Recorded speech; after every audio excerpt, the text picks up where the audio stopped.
ल यहाँ आफ्नै आफ्नै पारामा चिलमा छन् है। अब बाबुआमाले छोराछोरी कतै हरायो भने सिधै खोज्न यहाँ आउँदा हुन्छ। सोबारको डाँडो चाहिँ पर्ख्या छ छोराछोरी भेट्नको लागि। अब यता हेरौँ है त माथितिर टक्क के छ है माहौल। माथितिरको माहौल हेरौँ है के छ।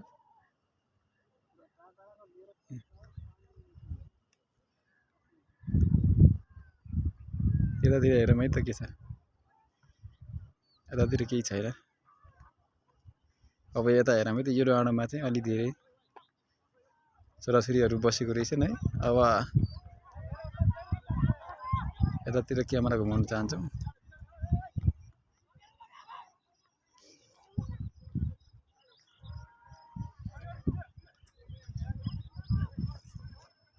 मोबाइलको चाहिँ जुम क्यापासिटी हेरौँ है त कतिसम्म रहेछ, कहाँसम्म खिच्दो रहेछ है त। ल ल यो त अब यतातिर हेरौँ। ए अलिक क्लियर आएन।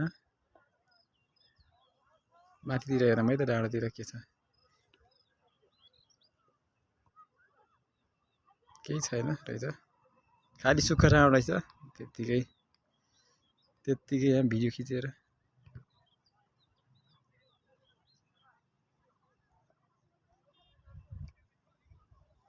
यो चाहिँ हाम्रो प्रख्यात मञ्जुश्रीले चाहिँ बागमतीको पानी निकालेको ठाउँ चाहिँ योबाट अलि तलतिर खोज छ। त्यहाँबाट चाहिँ बागमतीको पानी निकासा गरेको थियो पहिला काठमाडौँको पानी। र त्यसपछि त्यहाँ चाहिँ बस्ती बसेको काठमाडौँमा चाहिँ। अनि अहिले चाहिँ अब हामी यो चाहिँ सुक्खा डाँडो है त।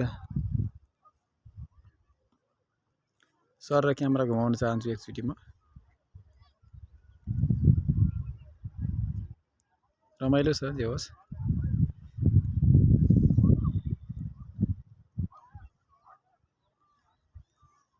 यो चाहिँ हाम्रो उता पारिपट्टिको डाँडो रहेको छ।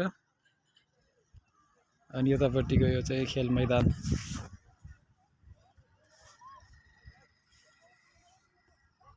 यो पारितिर चाहिँ यो पनि आकर्षक डाँडो रहेको छ। यो एकदम हेर्नको लागि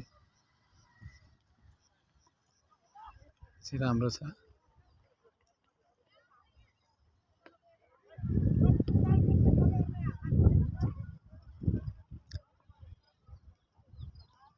अब त्यहाँ हेरौँ है त के छ।